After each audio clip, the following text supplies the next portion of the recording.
riding down Highway 61. Sides of the roads all lined with fields, nothing but sunset in the windshield.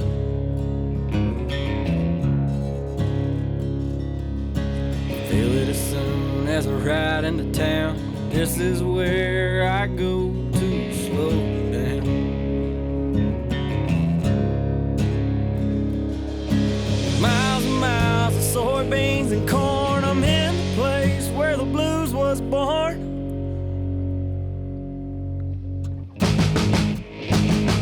About a mile from the big muddy river, place I'll always remember. Cabin on the lake and a fishing pole. Forever here I'll rest my soul. I can feel my worries drift away from being out in the sun all day. No matter where in the world I go. What's up, guys? Brad Chappell back with you. Crappie Connection. Got a special treat today. The first time I've ever done a podcast sitting in a boat and at a special place on a boat ramp. And we're going to go out and do some smallmouth fishing this afternoon. But beforehand, we're going to talk about the small key details when it comes into crappie fishing in the fall. And I got two guests with me, and I'm going to let them both introduce themselves and tell us a little bit about each one. Go ahead, Clay. Hey guys, glad to be here today. My name's Clay Blair. I'm a guide on the North Mississippi Lakes. I guide Sardis, Enid, and Grenada.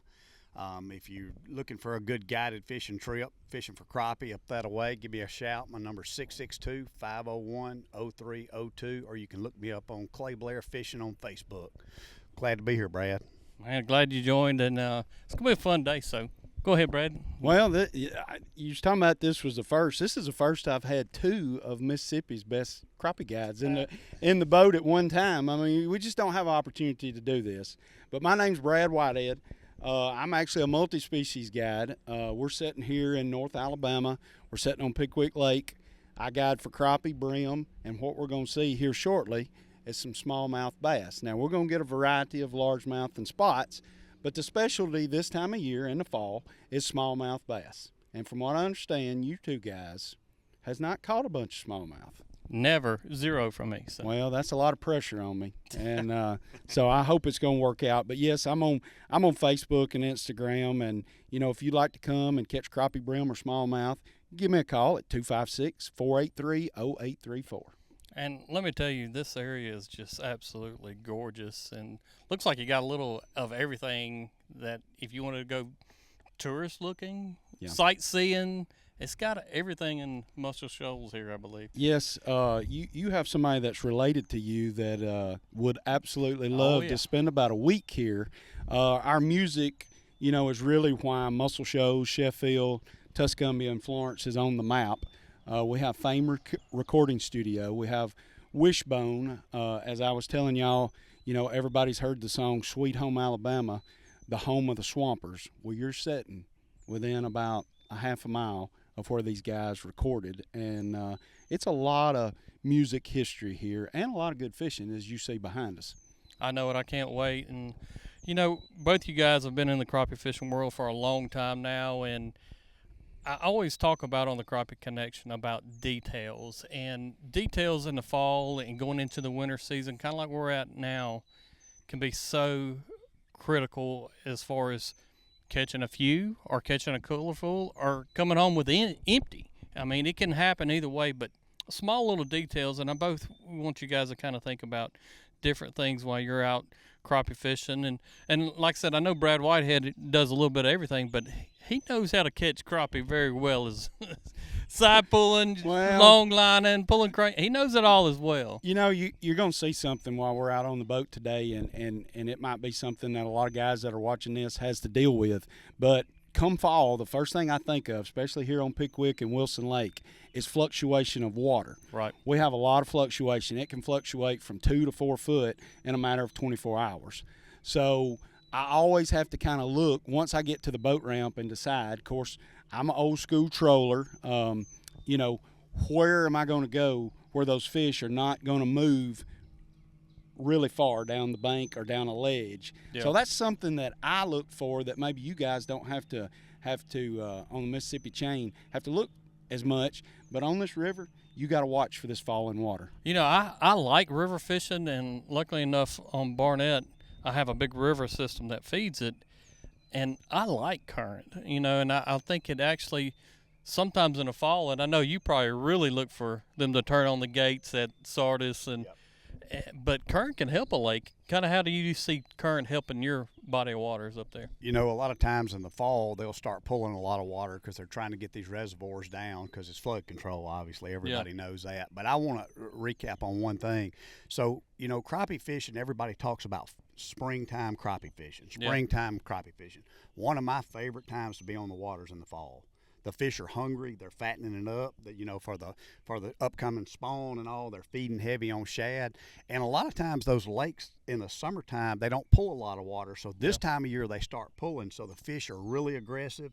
They're moving in, and you can actually catch them. Water temperature cools down, and it is really good fishing. I really enjoy it this time of year. What would be? I know from right now, my lakes have been in the mid-70s. I seen 73, 72 yesterday morning, climbed up to 75, 76 as the day went on. But we're still in shorts. But everybody wants to come crappie fishing, generally in the springtime. And I think Clay kind of hit on it there for a moment. Is the fall is probably one of the most overlooked times to go crappie fishing. And I know 100%. people deer hunting and squirrel hunting, and every football season's going on. And That's right. but what's some of the advantages in your mind, both your minds, as far as what's the benefits of springtime versus fall? Well, one of the things I was just thinking as you were talking, Brad, is the weather. You know, the weather in the fall is so more predictable than it is in the spring. The spring, you've got a bunch of cold fronts coming through, a lot of wind in the spring, and people come down from out of state, and they're wanting to go out, and we've got 20-mile-an-hour wind, and we go out, but it's just unpleasant. You know what I mean? So fall time fishing, to me, the weather's more predictable. The trees are changing. The good Lord's painting pictures. It's a beautiful time to be on the lake, and like I said, the fish you can pattern real easy. And you know, as the water temperature cools down, we want to slow down when we start fishing if we're trolling or things like that. But you know, live scoping, we can kind of see them, and they're grouped up and they're hungry. They're ready to eat. So The first thing I think about, and you guys has hit on some awesome deals or awesome ideas, is traffic, boat traffic. Yeah. You both, you know, you brought up hunting, and a lot of guys are getting into hunting, and you start seeing that parking lot go from 60 trucks to 6. And to me, that is a plus for fall, because once, as you said, you know, October 1st rolls around, hunting season gets cranked up. These guys, I mean, they fished all spring and summer, and they're gone. So your boat traffic slows down. So that opens up a big lake for you. You know, there's a lot of days in December and January, I'm the only guy out there. Yeah. And it's really nice. So, you know, if you're looking into maybe, well, you know, springtime has got a lot of traffic. Summer, it's too hot. Hey, we're sitting in it right now. Yeah. Fall is the time to go and try for these crappie. I agree. You know, most mornings I'll start out and I'll have bibs on and a hoodie, and then I'm going to progress to, like I am right now, shorts and a sun hoodie. But you're not sweating to death, and then you're not freezing. It might be a little chilly on the first thing in the morning, but other than that, man, the weather is definitely a big key for, in my opinion, to try fall crappie fishing. And Especially in the southern states. You Yeah. know, that's a we barely make it through the summer guiding, and then we're just looking for that one morning that we wake up and it's 45 degrees outside. Yep. You know, Yep. I mean, that's a huge advantage for us. fall fishing, and you know the keys to fall fishing for you, and we'll talk about all three of us as kind of ideas when it comes to it. But what are some of the ways that you locate fish in the fall to fish for them? You know, locating fish, you know, so to be honest with you, years of experience on the lake is one of the ways. You know, Definitely helps. I keep a log, and a lot of times I'll go back to the same place I caught them last fall, depending on the water level, and you consistently catch them. But the thing is, you got to remember, you're coming out of the summer, and the water temperature has been extremely hot, and these fish are really deep on these core or these reservoirs down there. So what they start doing when the water temperature cools off, they start moving back in. a little bit. Even though the water's falling, they'll still move in, and points are a good place to catch crappie on the reservoirs because they're moving in and following shad. Look for your bait fish. They're hungry and they're feeding. They're gorging, actually. So, we do different techniques. Brad, I know you do. All three of us do. Some side pull. You do long lining a lot. I do a little long lining. But, trolling out the front's a fun way to catch them with just minnow rigs. Oh, yeah. And, slowing down and easing around, you can use your live scope or you can cut it off and just go and just catch them just that away too. So, people won't think about live scope now fishing a lot, but go back to the basics. They're fun. Yep. A lot of the older people still like to do that, and it's fun for kids too. So, yeah, I think it's definitely, I think of crappie fishing in general, and your tackle box can open up in the fall, whether you want a live scope still or if you don't have live scope. Crappie still are caught every single day without the use of live scope. that's right. And I think somebody getting into the sport, get out there and try some of the old school techniques because it might be a day that thing won't turn on. Well, you're looking. I'm the older I get, I'm still old school. The old BGJPs out the front, out the back. You go with me in the fall. The tackle box is not going to be very big. We're going to have some split shots and hooks and minnows, and that's how we're going. We're going to push them and pull them. And, we put out a lot of structure in the wintertime, and a lot of times when that water falls, if you go to that little bit deeper structure, that's where you'll end up finding, those 80, 100 school Yeah. around the brush and whatnot. So I'm still old school. I've always liked it. 20 years ago when we met, I was doing it then. I still do it now. It's simple. It seems like my customers, they like to do that. And, everybody, Clay's customers, they like to do some live scoping. So you got a variety, which is really good because 20 years ago we didn't have a variety. Yeah. You had the long lining and trolling. That was about it, and I just I feel like when you're trying to, you especially pick a guide, ask that guy what he's going to do for the day, and that's one of the things that I always want when we get back to the boat ramp. Did I meet all your expectations? Is this what you want to do? Because if you sit in a boat all day and you're catching fish, but that's not really what you want to do, that customer might not come back. It could happen. I mean, I love teaching, and I guess I've always been that way when it comes to guiding. When I got into crappie fishing, I'm going to say 30 years ago to be safe in the zone, it wasn't a lot of information out there. It was really hard to come by different ways to gain knowledge when it comes to crappie fishing. But whether you're wanting to start out without live sonar, tell that guide, hey, I want to go old school. I want to learn how to spider rig or long line troll or shoot docks. There's crappie guides all across the nation that are specialized in a little bit of everything. I like doing them all. So absolutely, that's one of the things that I feel like you have to today's time to keep customers coming because you have so many different random types of fishing that you basically have to keep up with everything. I've always said if you don't stay on top of things, you're going to be left behind. So did I really want to start learning live scope and things like that because it's a huge adjustment?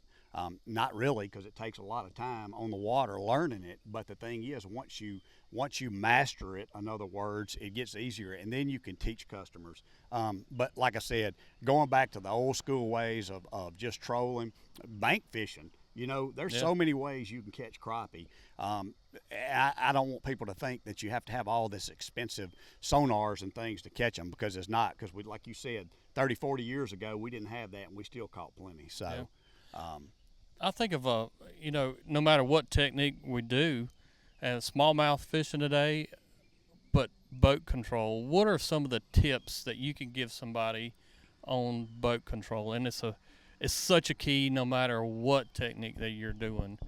But what are some of the ways that somebody just getting in the boat for the first time, bought their first boat, what would be some of the tips in your mind say, hey, learn this with your boat?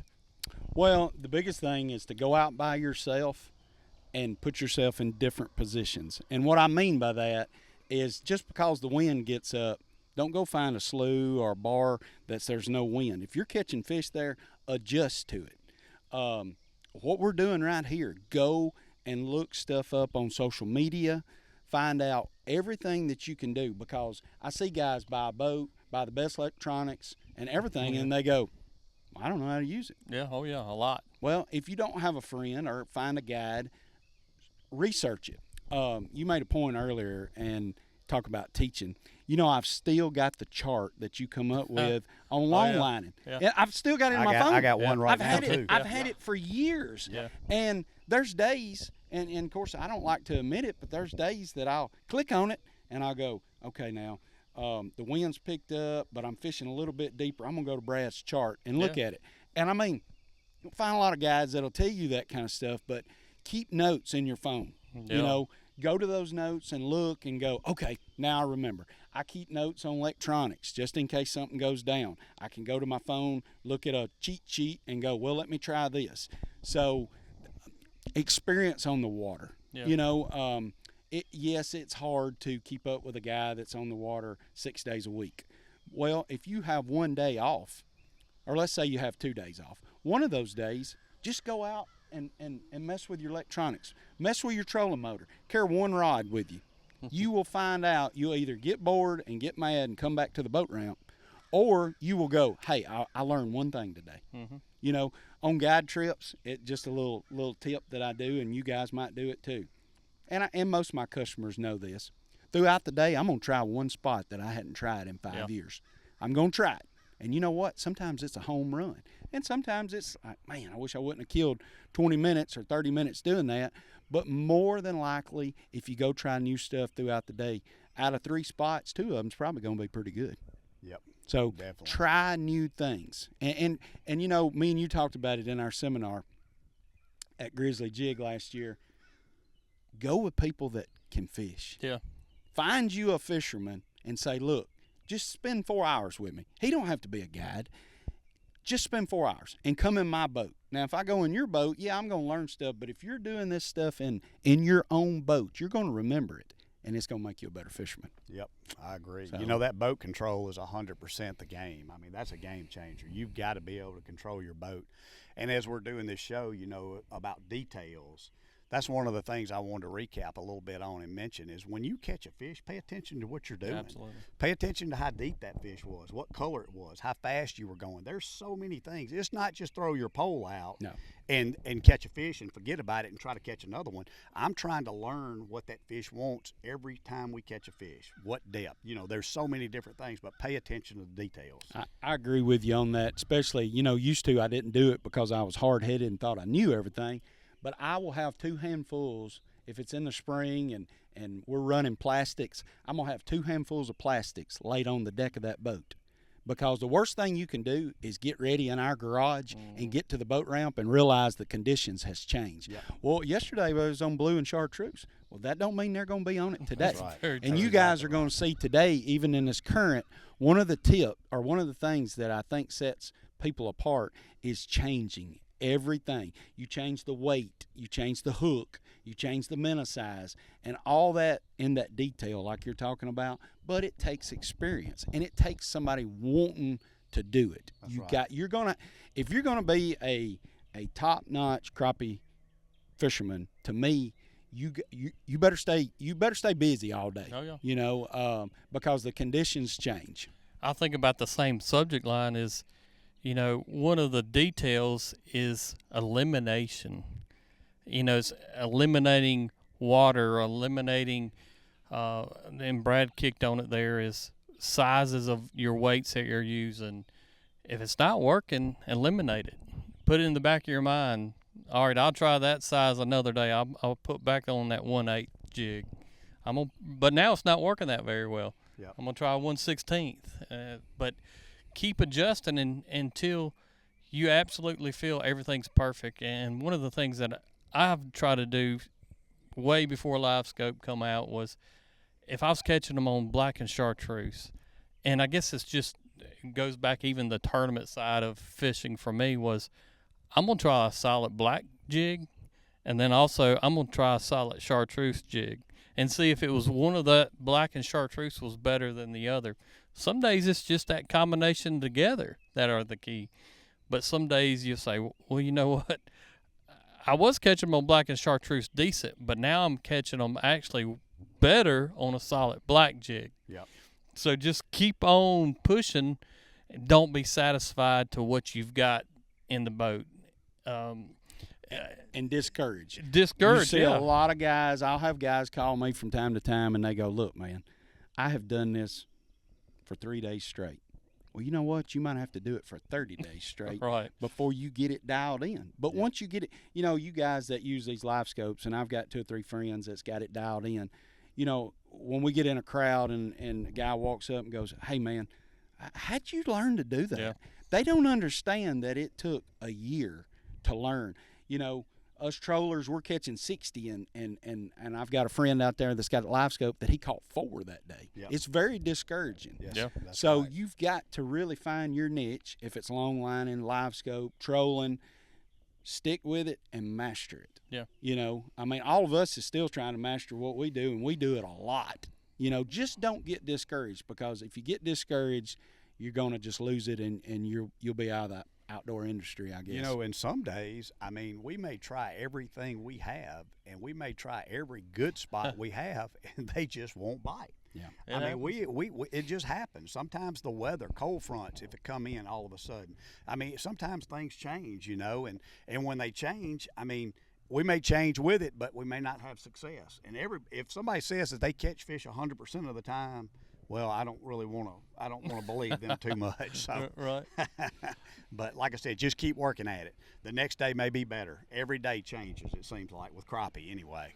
The boat control part for me even goes back to and thinking back right when I got a boat and how nervous it is about getting out there and just gaining that confidence by using it over and over. And one of the keys for me to even improve to that is, pick you out a post or a bridge piling and learn how to throw down your trolling motor and just keep your boat right in front of that without running into it or running too far away from it. But simple little things like that can turn you into a better fisherman over time.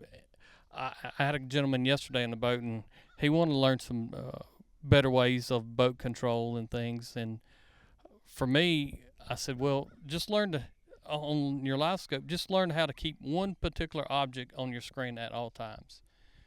Go out in a rougher day than you normally would, and still say safe when I say this, but pick an area of the lake that you have to practice on. Take 15 minutes out, and goes back to even Brad.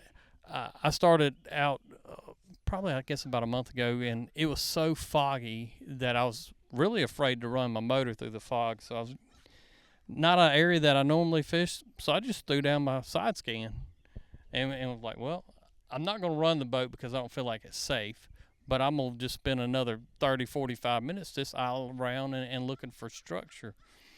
And it goes back to taking advantage of what you got out there and the time that you've got out there and picking apart even that lake a little bit more. But when we talk about details, and I know trolling, I learned so many different things from some of these guys through the years, but spider rigging and trolling and pushing jigs, however you want to phrase it, what would be some of the details in your mind that makes a average fisherman onto that next level fisherman when it comes to spider rigging and trolling? And we'll talk about some other techniques too. Well, for me is the type reel I use. It goes back to my side pulling days. With Pickwick and Wilson, we're fishing a little deeper than most of you guys. In the spring, there might be days that we're fishing in 25, 28 foot of water. So I went with a bait caster that allows me to count down, and I top that with a 1 ounce egg sinker. And a lot of people look and go, man, this rig is really big for crappie fishing. No, it's precise. Yeah. And with that 1 ounce, I can count down using that bait caster. I can count down, and if that fish is in 18 foot, I can put it in his face. Yeah. Where, other ways of fishing, you're kind of guesstimating. With that 1 ounce weight, you can get it in front of their face, and I can move it a lot faster. So precise on your terminal tackle is little details that a lot of guys don't see. Yeah. And on these deeper lakes, that's one of the key things. when people get in the boat that's never been, they go, well, we're not going catfishing. And I said, no, we're going precise crappie fishing. It's really easy. If you can count to 20, it's just going to be a walk in the park. What would happen if they, say, used a ½ ounce compared to that 1 ounce? It might come up. It might ride up in the water column. As the water, like we're moving into winter, early spring, as the water gets a little warmer, obviously the fish are going to be a little more active. But we're talking late fall, early winter, even into, middle of March. Because, here, middle of March can be 30 degrees sometimes, during the day. And that ½ ounce keeps it up just a little bit higher. Right. So therefore you got to let out a little more, and sometimes you got to adjust, because obviously all three of us has got different length arms, and we think 2 foot is a little different. You're going to pull out just a little less, a little more. So being precise. What I've done on those BGJPs is put a piece of tape from the reel to the piece of tape, and that's 2 foot. So most people can pull to that, and they're going to be within 6 to 8 inches of where I need them to be. That's a good idea. So it's a just good a little tip about the tape, even. Just a little tip that it makes an easier setup. As guides, we're all about getting our customers there and getting them fishing as fast as we can. And the quicker we do that, the quicker they can start catching fish. So, Clay, I know you're really good about spider rigging too, so I want to hear a little detail from you about what you think makes a difference. Yeah, I think all three will agree on this. Detail is poles for me, and B&M poles make some of the best on the market, in my opinion. So there's several different types, but the BGJPs are for a lighter bite. Mm-hmm. They're a more sensitive tip, and you can put them on days that and you can put them on days that you're not using real heavy weight, and to get that sensitive bite. Because what that fish will do is, once he feels that hook, I love it. He'll load. He won't, with the lighter the pole, he won't feel that hook, and you can make the hook set. Now, if you've got heavy weights, a lot of times those crappie will run up there and they can feel it, and they'll skin the minnow. If you're fishing with a minnow, they won't take that hook. So my favorite is the 16-foot PSTs. That's my favorite pole for guiding. They have that sensitive tip. They're not quite as light as the BGJPs. The BGJPs, if you set the hook extremely hard, you're about going to miss that fish. You're going to miss him. He's going to get off. The PSTs has a little bit more stronger backbone and allows you to make a good hook set. So both those poles are both good poles, but they're used in 2 different ways. I agree. So like I said, if the fish in the spring are light, they're not biting a lot, I'll use those BGJPs. You can go with a little lighter weight. They don't feel it. The Caps and Coleman makes a good minnow rig with all different sizes, from 1/4 ounces all the way up to half, I think, or ounce weights. And they're really, really good to use, when you're just single minnow rigging. But like I said, the poles to me are my favorite. And pay attention to speed. In the fall, when the water temperature cools down, sometimes I'm just going 0.3, 0.2 miles an hour. I'm going really, really slow. Now, when the water temperature warms up and we're trolling minnows, we can pick it up a little bit. And so when I pick it up, I add more weight. If I'm going real, real slow, I don't use a lot of weight, because you don't have to. Remember, the faster you go, the more that tendency the line wants to come up under the boat. Well, like you were saying, Brad, with a heavier weight, it'll hold it out in front of the bait. You really want your line to be vertical in the water. Right. You don't want it to be pulling back. So. And the 2 different spectrums there. You're fishing how deep of water mostly? Well, our deepest parts in our lakes up there are 40 foot, but a lot of times we don't fish that. So we're roughly in 10 foot, sometimes even shallow. Oh, wow. Yeah, sometimes even shallower. Like in the springtime, I like to go to just a 1/4 ounce jig, one jig, with a BGJP, and actually push up in the shallower waters in 2 to 3 foot of water. And man, when they hit it, they're gone. If you've got 8 poles on the front and they hit it, you better be watching, because if you don't, they're going to try to tangle everything up you have. They're really aggressive. Good tip, man. And it goes back to that same subject line with the poles. Is I see guys when they'll get spider rigging, and they'll have a 10-foot, and then they might put a 15 out there or 16. I personally would always start out with a 16-foot spider rigging poles. That's just what I've really have confidence with. Easy to manage. And they're all even. All even I'm across same the way. boat. I use 12s. I've got to have them, because your peripheral vision will only give you so much. So I'm in the same boat. I've had guys want to do a 16, 14, 12, and that's fine if that's your rig. I like everything to be even. And then when you're looking, when you're looking at that depth finder, especially up front, your peripheral vision will allow you to see everything even if they're not, 2 foot difference on the ends of those poles. Another thing for me too is, and I guess I get a little particular when it comes to this, is how far I've got the tip off the water surface. Me too. 100%. I agree with 100%. Hey, yeah, I'll see guys spider rigging and it looks like, they'll have it They're going uphill. 3 foot, off the water surface, and I'm like, man, I just literally want to get in their boat and be like adjuster, down a little bit. push it down. Yeah. Preferably, I like about 6 to 8 inches off the water. Yeah. I don't like them real high. Yep. But I want it not low enough that I can't see it either as well. So I think that 6 to 8 for me and my mindset for when it comes to trolling, spider rigging off the front is always my height. I want to see them, I guess. Yeah. But in keeping them off, if one's 3 inches higher, No. It drives me crazy. it's like somebody has chalkboard and they're scraping it. It But just that goes back to precise. Yeah. I mean, when you get precise like that, then all the other elements that we're dealing with as guides and even your customers and even your weekend warriors, get it precise. yeah. And then there's no problems. Everything is even, and it just makes it for a better day. I know we even talked a little bit, and I heard the guys while I was getting all this stuff set up, but I want to talk about hooks a little bit, and we'll talk about spider rigging here a little bit, but you'll see guys with hooks. What would be your ideal size to fall fishing with a minnow hook? What size do you like, Clay?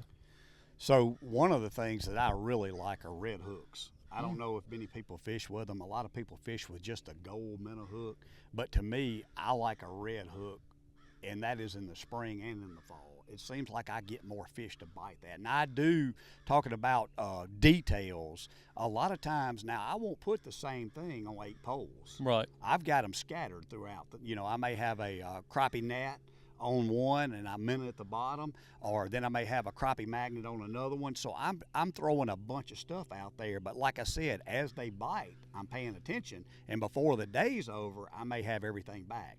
But yeah, 1 ounce. I mean, one aught is one aught. Yeah. I can't even speak, but a 1 aught is what I like the most for up, on the core lakes and stuff like that. Those fish just have big old mouths to them. They have big mouths. They really do. That crow cutting that record up Yeah, there. that's He's what I was about listening to, getting- that crow. We're just talking about music. Crow Well, hunting that's- this afternoon, huh? There we go. There we go. I'm with Clay, 1 aught Eagle Claw. I've used them for years, and a lot of people go, boy, that's a big hook. Especially now our crappie over here are not by the size of you guys, but I like a big hook. Mm-hmm. So when I set the hook, I want it coming through between his eyes.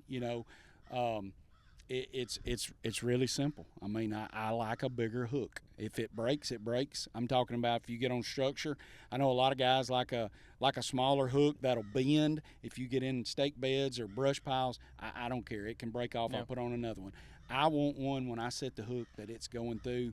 I don't want a customer, especially, it really falls into your guys' laps because y'all have the trophies. I mean, we've got good fish. A lot of ours are eaters, but you don't want a customer losing a trophy fish. Right. That is the Yep. worst thing that a person can do. That's right. Is lose a trophy fish.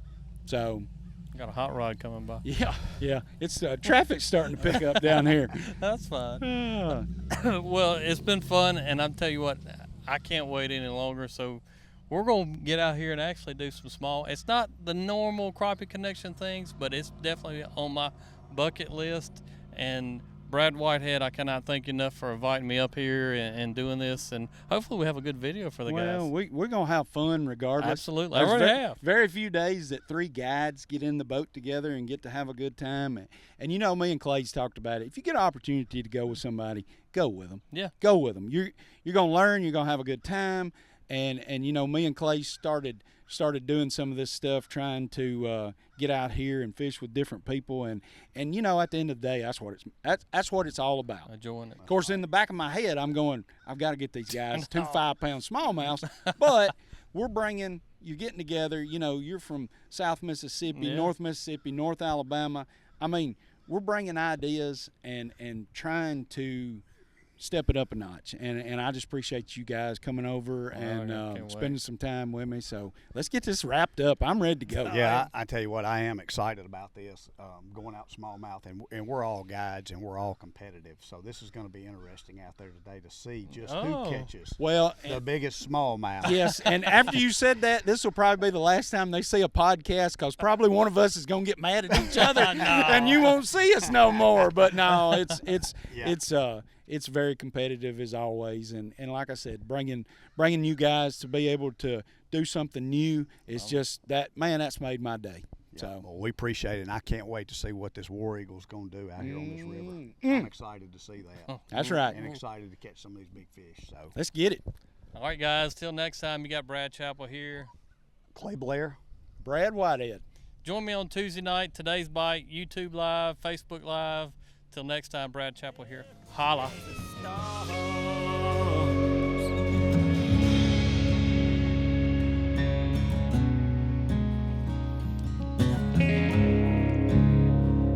About a mile from big muddy river, place I'll always remember. Cabin on the lake and a fishing pole. Forever here I'll rest my soul. I can feel my worries drift away.